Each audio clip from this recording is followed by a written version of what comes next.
Hi, Annie. Welcome to Thriving in the Age of Disruption podcast series. Perhaps you can share a little bit about your life, personally and professionally. Thank you, Dr. Ramesh, for the invitation to be on your podcast. I'm honored to be here. I'm Annie Vo, and I'm a bilingual Vietnamese American born here in Saigon, but I moved to the US when I was 5 years old and grew up there mostly in New York City. I had the benefit of attending some of the best educational institutions that the US has to offer, starting with the Spence School, which is an all-girls private school in New York, Yale College, and then NYU Law School. I started off my professional career at Debevoise and Plimpton. It's an international law firm in the US, and I worked on capital markets and other corporate transactions. And I worked there for about 5 years before moving back to Vietnam. Upon moving back to Vietnam, I continued working as an in-house counsel, remote in-house counsel for MetLife, a US insurance company. And I did that for about 6 years, but at the same time, I took on various roles and responsibilities within my family businesses, which are mostly dental clinics and a dental supply distribution company. So that has been quite a journey being a second generational owner of my family business. I'm also a proud wife and mother of two daughters, and I am also very deeply involved in the community in various aspects. Some of which I'd like to highlight, which is one of the co-leads for OV Saigon, a group of over 1,000 overseas Vietnamese who have come back here in Vietnam to live. I also co-host a social lunch for a group called Việt Kiều Nữ, which is a supportive environment for professional overseas Vietnamese and Vietnamese women. And then I'm the president of the Yale Club of Vietnam, as well as a member of the steering group for the Women's Executive Group of the Business Executive Network, which we're both a part of and where we met. That's right. Wow, wonder where you get the hours in the day to do all this. Oh. So I am doing things that I really love. Hmm. And so I get a lot of energy out of it. How old are your daughters? My daughters are 7.5, almost 8, and 10. Oh, So wow. they started third and fifth grades. Right.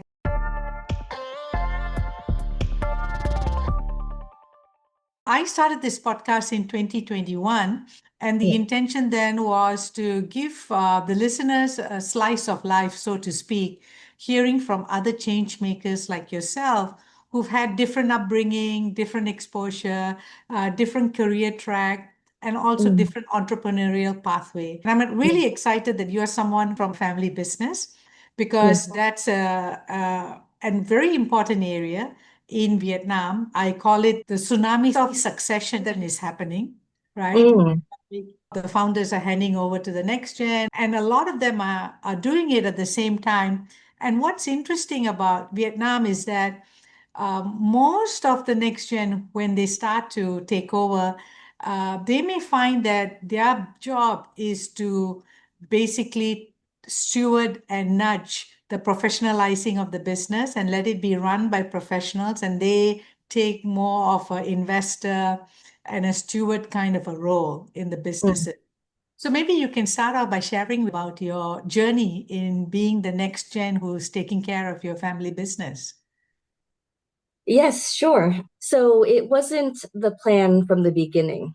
Hmm. The first 2 years of college, I thought about becoming a dentist, and I took the pre-med classes. So pre-dentistry is pretty much the same as pre-med, and got some of the worst grades that I have ever gotten in my life. I had to drop genetics because I was taking that class with upperclassmen, hardcore pre-med upperclassmen. And Right. so it wasn't the plan. Am a lawyer. I was living in the US. I didn't think I would take on the reins of the family business, and we thought we would have to hand it to relatives or my dad would have to sell it.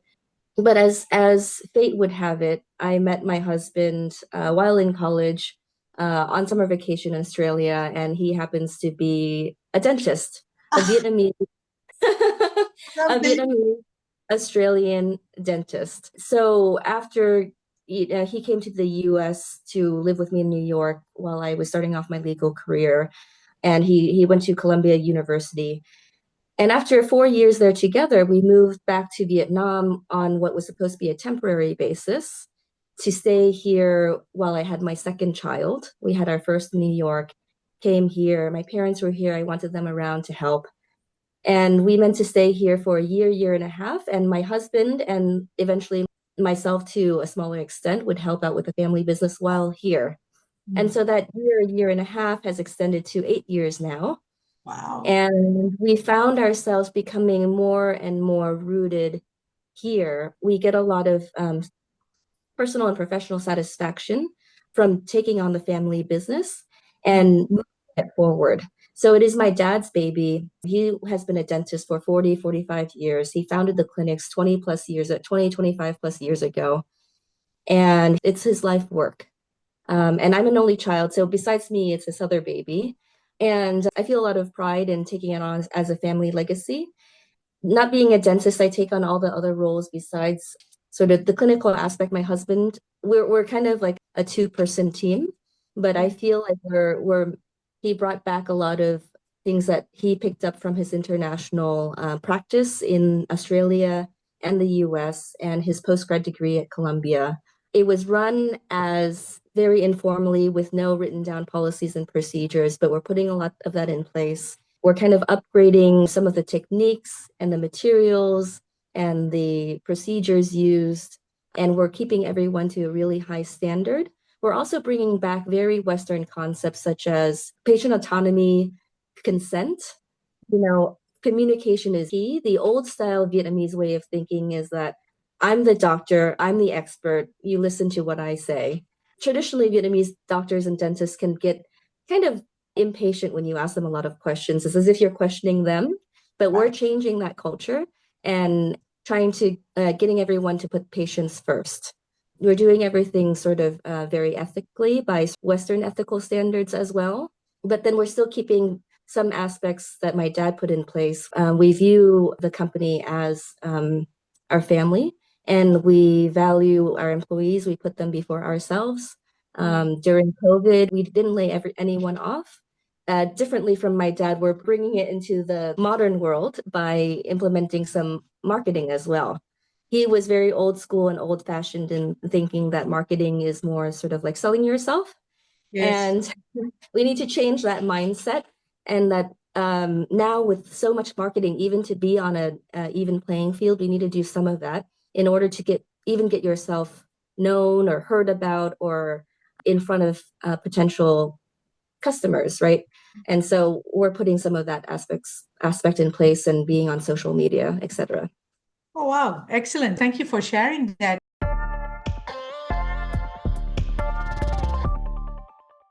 So I think it's important for people to have what we call as an entrepreneurial mindset. And Mm, I define an entrepreneurial mindset as one whereby you are being resourceful. mm, Resourceful, I mean that when you look at a problem, you're able to correctly identify the problem and that you're able to manage uncertainty and create value, both financial and non-financial, for yourself as well as all your stakeholders. mm, So, what you've described as your journey from the US and back to Vietnam, it's yeah. obvious that you have an entrepreneurial mindset. I wanted you to share how you're seeing yourself being able to navigate the challenges. I think it's important that people have an entrepreneurial mindset first Mm, before they even consider starting or running a business. mm, And in your case, you jumped in to run this business. And mm. obviously, you have that mindset, but you might not have matched it to some of these characteristics. Okay, so I do want to preface this by saying that I did not start out wanting to become a business owner or a Mm. manager, and sort of put into this position because for family reasons, uh, circumstances made it sort of conducive to do so. And I found a value in doing so. But Wow. my professional background is as a lawyer, which did give me some skills, but I'm not a professional manager. Mm. So being a family business owner, you have to wear a lot of hats. I Yeah. give myself a title of COO, but that doesn't really describe what I do. Yeah. And on a daily basis, you have to wear many different hats, and it really depends on what it is that the company needs at that time. So entrepreneurial mindset to me, at least in my situation, is doing whatever needs to be done. I love that. I can hear in the background, you're open. You're not like, oh, it should be this way Mhm. or it shouldn't be this way, right? And That's then right. that also makes it work. Yes. My flexibility and ability to adapt to new environments, I've built that skill throughout life from a small age, sort of moving from Vietnam to the US. The story is a little bit more complex than that. When I lived in Chicago and LA, I moved first to Chicago, then LA, and then New York. And in Chicago and LA, I lived with two different relatives' families. And I was moving to a new country, new language, even new families. And I remember sort of like crying every night by myself and feeling a very sort of profound loneliness because I left everyone and everything that I was familiar with back in Vietnam. And then my mom at that time was in New York. But then after crying for I don't know how many nights, I realized that I have to step up to the plate and just face the situation and do the best that I can. And sort of that self confidence and resilience and adaptability, I think, has served me well in a number of different situations. And similar to this one, because I don't have professional training as a manager, but I think and my husband have done a good job at taking on the helm of the dental clinic. So being flexible and open to ideas and constantly learning, willing to put in the hard work and willing to do anything that's necessary for the company. So, for example, some of the roles that I've played have been when we opened our District 2 office, I was the District 2 office on-site manager. All right. I interviewed everyone that we hired for that office. I oversaw putting in place the processes from reception to the dental assistants to customer care to accounting and all the various pieces, right? And I made sure there was, for example, coffee in the waiting room. Ah, Yes. Then also as a marketer, perhaps, or business development, I wear that hat a lot as well. So whatever it is that's required, we do. well, I think you were too modest to describe yourself as someone who is not professionally trained. So thank you for sharing that.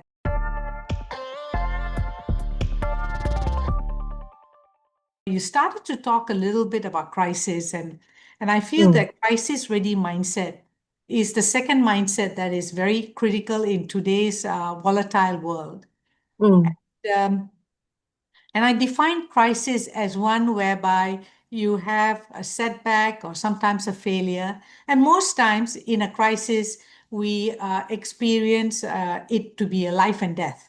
And we can, as an individual, either fight about that situation, or we can flee, or we can freeze. In a crisis, what's your normal way of reacting? So I keep myself very level-headed. Okay, great. I've been thrown in the deep end quite a bit, and I'm also a swimmer. So the worst thing you can do is panic or Yes, fight against the water, right. right? And the best thing you can do when you're thrown in the deep end is to try to relax and calm down. And actually, when you relax and calm down in the water, you start floating Yes. naturally. That's right. Swimming, is it a hobby or was it a competitive sport that you did? Yes, I engaged in it competitively in middle school and high school. From 7th through 12th grade, I was part of the swim team for my Wow. school. Wow. So from swimming, you have that daily practice to be level-headed, right? And to know how to react. Can you share with us how do you apply it, let's say, in real life in other situations, not just in swimming as a competitive sport? So, let's see. Right. So as cathartic as crying was, it wasn't that helpful with the situation. I realized I couldn't cry forever every night for the rest of my life. And therefore, I had to do something. I think it was a bit of a survival mechanism. And I just had to face this is the situation. I'm in this family.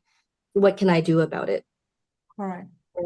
And first, you have to ground yourself in certain things. For example, I think one of the things that kept me grounded was I still knew that my parents loved me and cared for me, even though they're from afar.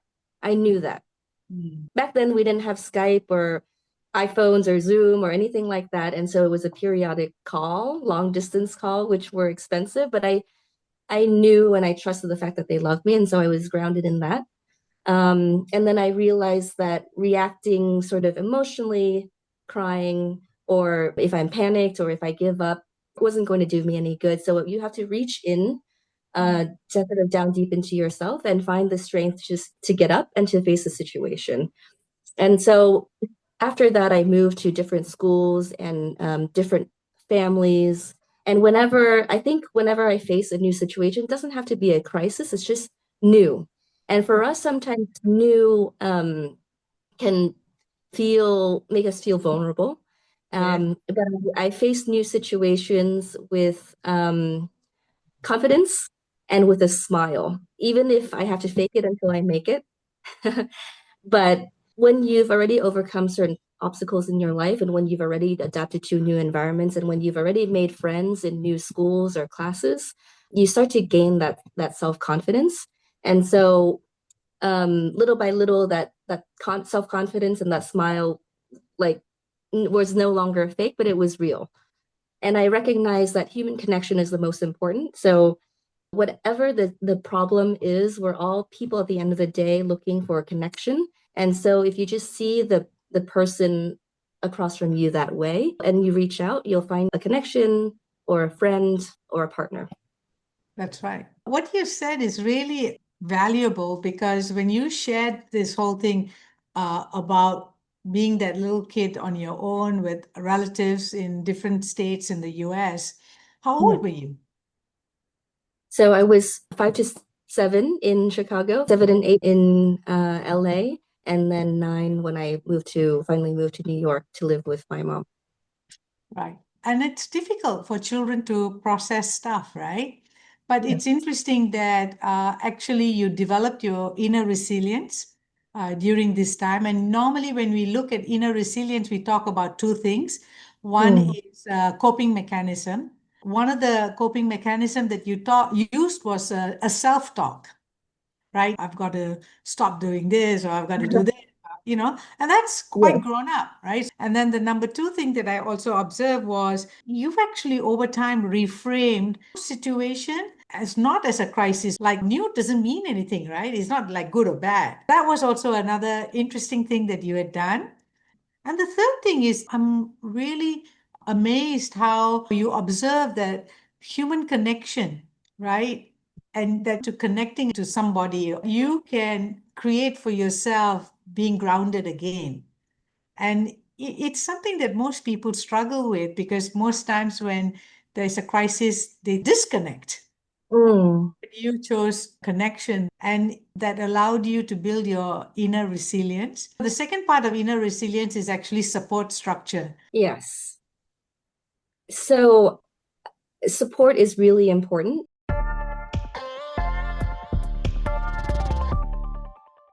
When you look at women and women in leadership, what advice do you have for them? A piece of advice that I might have for other women or women leaders in life or in business, which is to seek out mentors, right?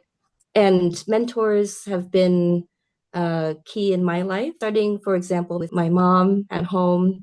And then I was in corporate law, but I sought out a litigation uh, woman attorney that I looked up to. She was Filipina and she had blazed through and achieved so much. And I really highly respected her. And when I reached out and asked for advice on what can I do, how can I move through this corporate law environment, how can I succeed, she took the time to share very genuinely with me. I'm going back a little bit in time, but someone that sparked my love for learning and the English language and books was one of my teachers in this program called Prep for Prep. It was a nonprofit program that helped minority students in public schools from disadvantaged backgrounds get into private school. And that's how I got into the private school in the first place. But I remember, I mean, She was British and she loved reading so much. She imparted that into me. And so from my mom to a teacher to a mentor in the law firm, seek those connections with other women, especially, and seek their support and advice. And I've benefited from that through my journey. And therefore, I want to give it back as well.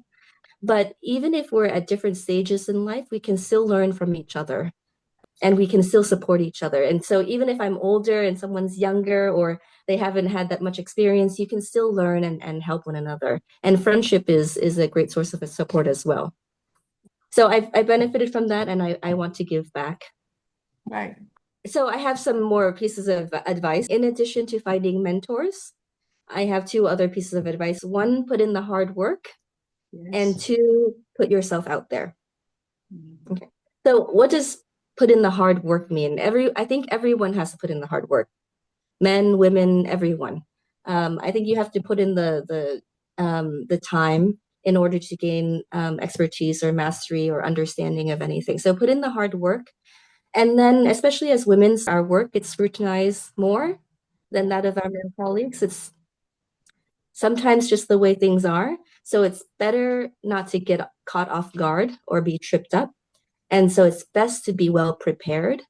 And also, when you're well prepared, you're best situated to take advantage of the opportunities that come your way. I have examples from my law practice. For example, I was tapped by the Peter Lochran, a corporate law partner at Debevoise and Plimpton, to help him put together a presentation like for continuing legal education within the firm on corporate governance requirements for listing publicly on NASDAQ or NYSE. I was just a first year associate at that point.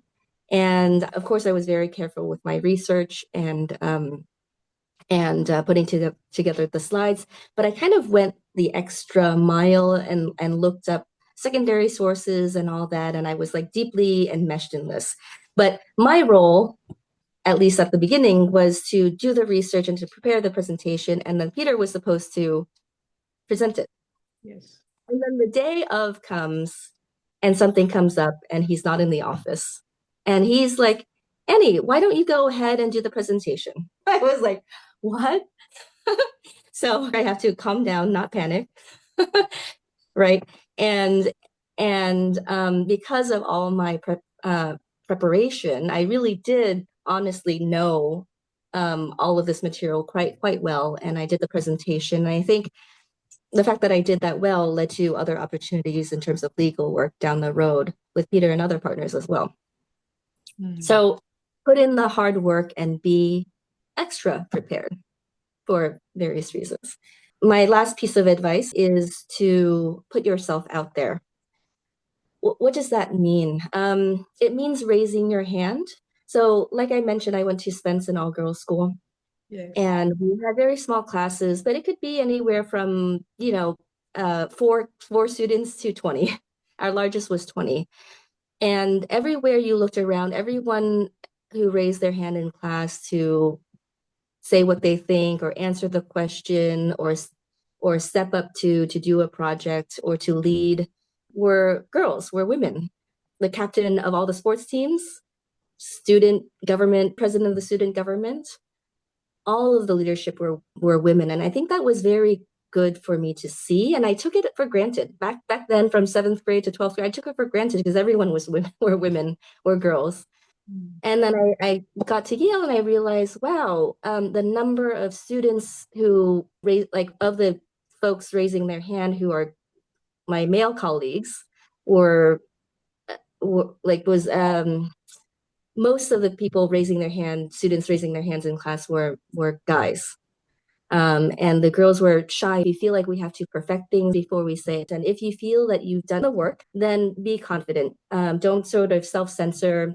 Basically, just raise your hand, put yourself out there.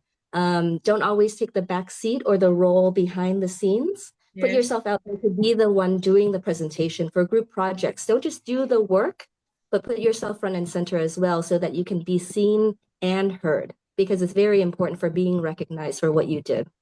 Right. Great advice for emerging young leaders, especially women. Get mentors, be prepared when you have an assignment, really thoroughly prepare, and raise your hand and put yourself out there right up center, right? Yeah. Wow. Okay, good.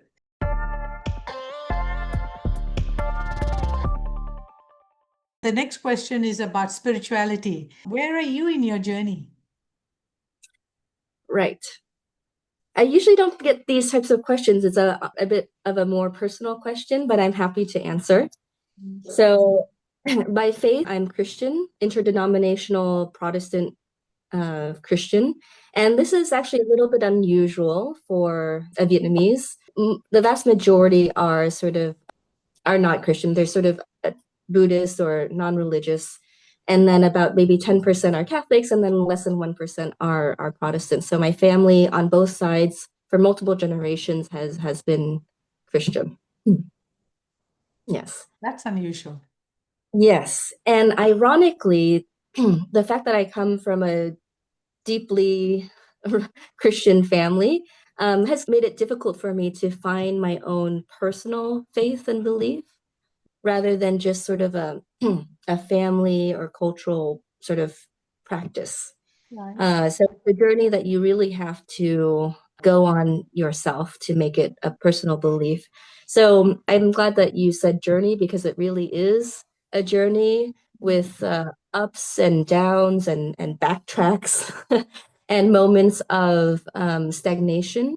Um, and also moments of fervor. At the moment, I'm in a very stable place, plugged into my Christian sort of church community for a few years now. And that's another support network that I failed to mention. And then my husband and I are both Christian, and it has provided a strong foundation for our relationship, but also for raising our girls. And I think my faith has also supported me during moments of crisis. You know, that feeling of being loved. So that and of inherent value that comes not only from love from my parents, but also from my faith. Right. The foundational values of like sort of the inherent worth or value of each person. It comes from a lot of religions, but for me, it comes from my Christian faith, right? Right. So I guess if I had to sort of sum it up and ask you, how would you describe spirituality for you? What's the essence of spirituality for you? Is it faith? Is it experience of being loved and accepted? What is it? Oh, wow, this is a deeper question than I expected. Spirituality is the experience of faith.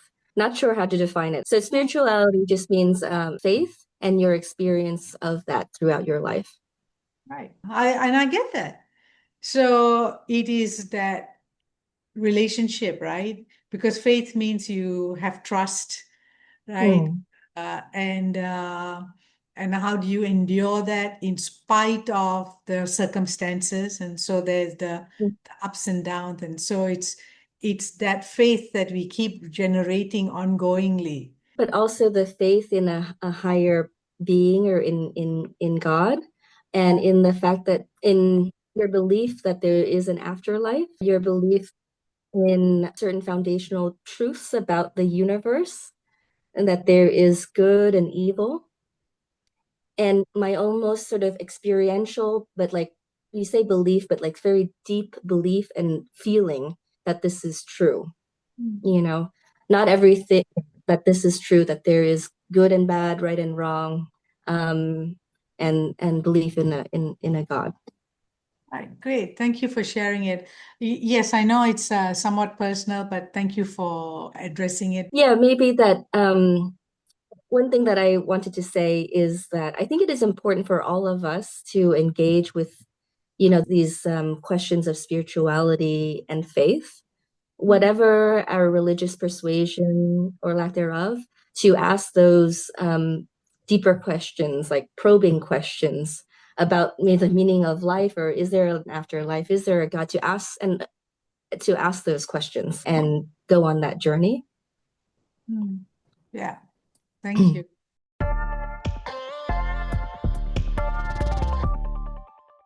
So my next question is about living a simple life. Do you think it's possible to do that? How would you describe a simple life? You ask all the hard questions, but it made me find time to reflect a little bit more deeply. So let's answer what a simple life is, and then we can answer, is it hard or difficult? Right. For me, a simple life means living contentedly and true to yourself and your values on a day-to-day basis. So I think that means sort of focus on what's the most important to you. And for me, what is most important for me is caring for others and leaving a positive effect or impact on those around me, starting with those closest to me, namely my family, and then expanding beyond that in sort of concentric circles. Right. As long as I can do that and live according to my values and leave a positive impact on those that I come across in life, I'm happy, I'm content. I like the word content because it's deeper. Happy you can be happy and unhappy. That's sort of it fluctuates. Okay, so can you live a simple life in today's world? I think it's difficult. Living a simple life doesn't necessarily mean like a quiet or slow life. It doesn't mean that, but it should mean that you're not sort of pulled in too many or all different directions. And it also means that you know where you're going and where you're headed. I think it's become more difficult to live a simple life in today's world because of the proliferation of choices and of information. Um, and there's a lot of choices and of information. So you need to be able to sift through all of that and cut through all of the information, choices, events, invitations, opportunities, and cut through all of that and all that noise to get at what it is that you really want to do.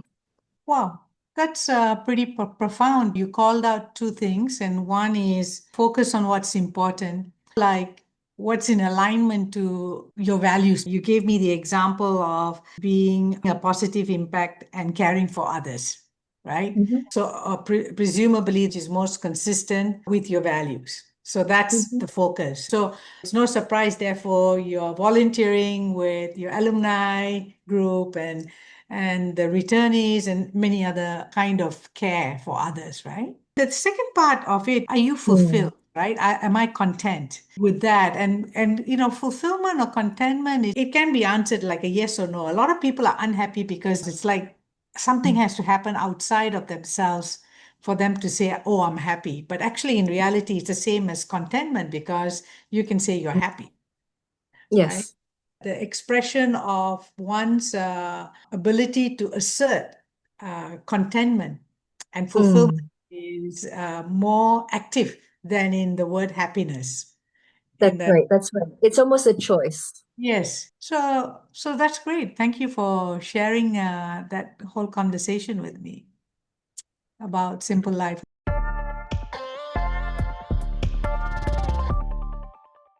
Now, if I had to ask you to describe thriving, right, or flourishing, what three words Mm. would you use? Oh, 3 words. So for me, I think thriving, this is a little bit of a difficult question to answer, but and we do have to assume that we're sort of not living sort of day to day, month to month, and we have a roof over our heads and all of that.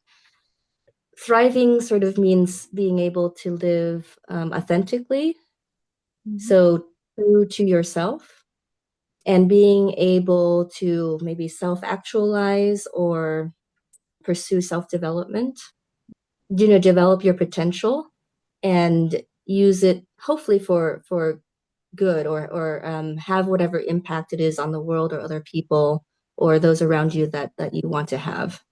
I guess really just two, living authentically and self-actualization. Um, the ability to do that if you have the resources to do that. So I have to say you have to have the financial, emotional, relational support systems in order to be able to do this. This requires quite a bit. Right, right.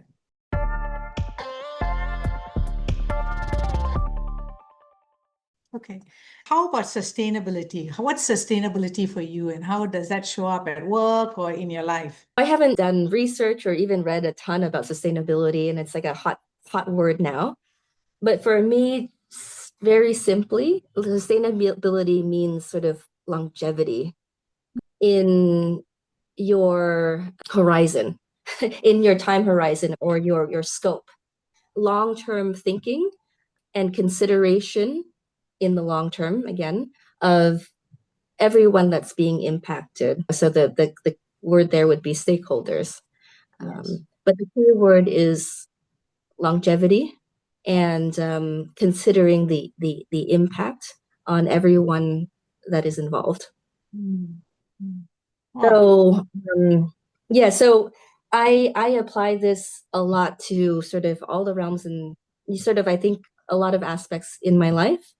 But my husband and I, Dr. Albert Viet, he's the Vietnamese Australian dentist that I mentioned previously, and we run Premier Dental together. We integrate sustainability into our running of Premier Dental through our very, very long-term vision for the clinic. Um, so firstly, we're already second generation owners taking over from my dad, and we are already talking about and having conversations and suggesting to our daughters for their future in the business. I say it jokingly, but I think it is a wish that maybe one of them or they could, or their husbands or vice versa would play some role at whatever role it is that's most suited to them in the company. We apply sustainability in how we view our our company's mission. So we don't view it as a business, a money-making business. That's actually when I think about our company, I think about the service or the good that we're providing to society, Mm. and we constantly want to improve that, and we think of ourselves as taking care of patients and their health. And when they come in, like only we're sort of doctors, and we're caring for people and their health. So not short-term profits or even medium-term or even long-term profits, although we have to, it is an ongoing concern and to keep it going, of course, but we're more focused on the service that we're providing to patients and how we're providing it. And then lastly, we care a lot about our employees. Mm. And so we don't think of employees as just a cog in the system, but we have a lot of long-term employees who've been with us 5, 10, 15 years. And we think of ourselves as in partnership with them as well. And we're in this joint endeavor, this mission. So we apply sustainability in how we run our business. Mm. Oh, great.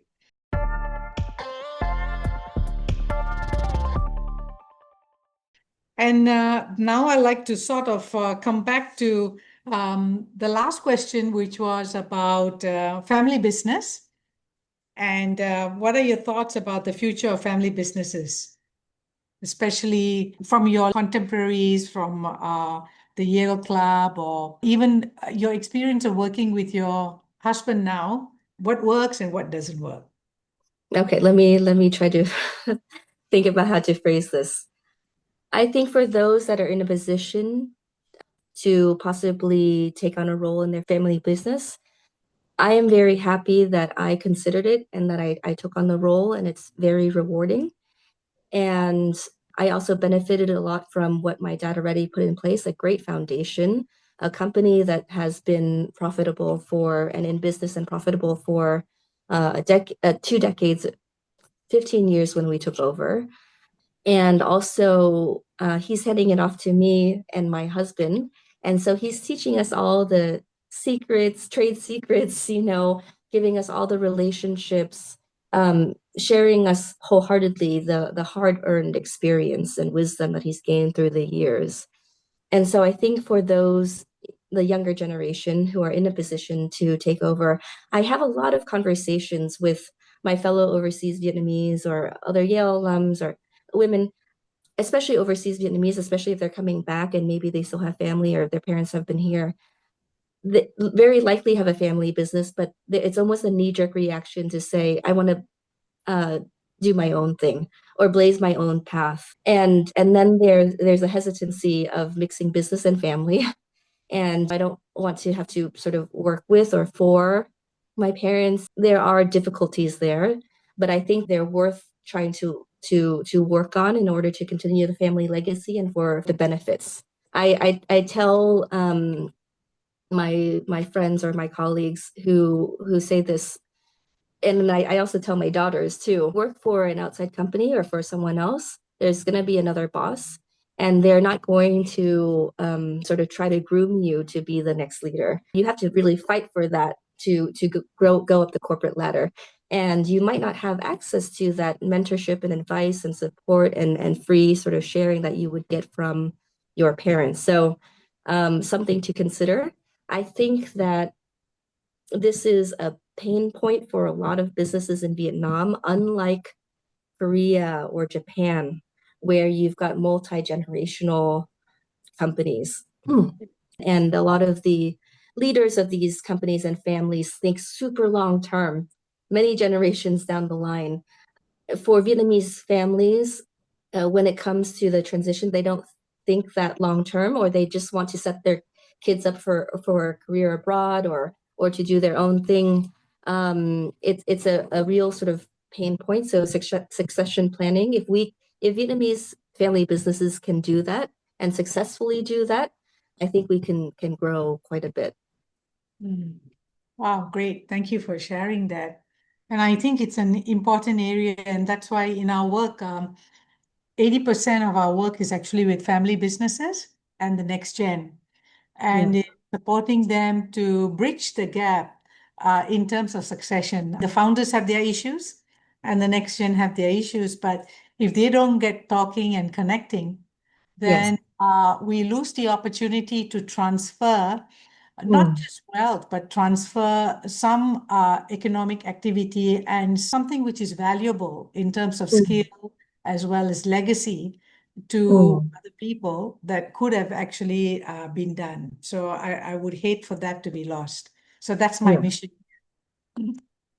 Mm. I hope everybody support it. Yeah, I hope so too.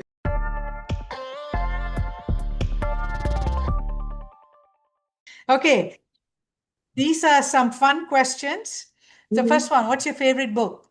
Oh my goodness. Okay, full disclosure, ever since high school, I haven't read a book for pleasure for the longest time. I've recently joined a book club, and I have read some books for that, but I can't say they're my favorite books. Read a lot of law books. I joined a class in high school for to read Tolstoy, Anna Karenina, and War and Peace. But I don't have a favorite book. I mean, my fallback option is always the Bible, Okay, why not? which is very meaningful, Yeah. and has taught me a lot of life lessons that I still apply today. Yeah, great. And what's your favorite travel destination? One of our family's favorite travel destinations is slightly unusually, maybe Germany. Oh, Yes. and how Um, come?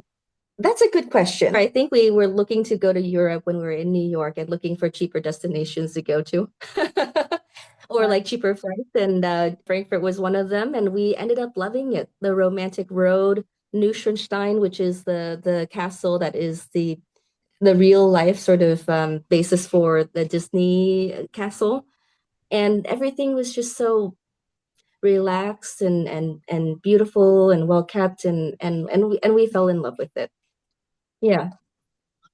Great. So now, if you could have dinner with anyone in the world, who would it be?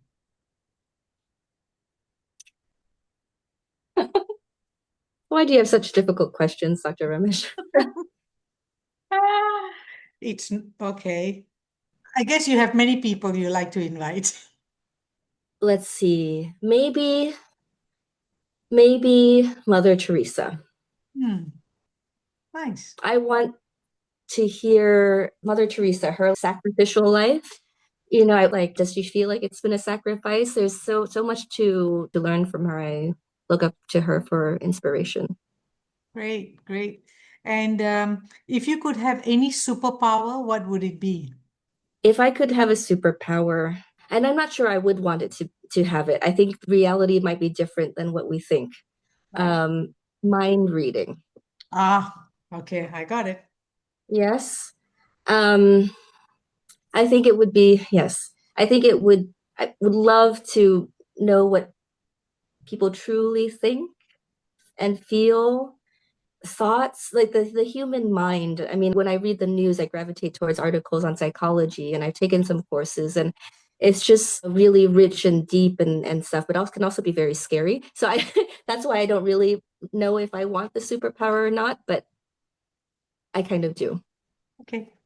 And what's the best advice you've ever had or received? Not sure. I might have to pass on that one. Okay. Did you ever Yeah. give any bad advice? Not that Ah, I want to share. okay. All right. Okay, so we've come to the end of our interview. Yes. Annie, thank you for surviving the surprises and the personal questions. Go through them and really be authentic in giving, sharing with us what you're thinking. Thank you very much. It was a good experience for me, and it gave me a lot of food for thought as well. Thank you, Dr. Ramesh. Cool. Thank you.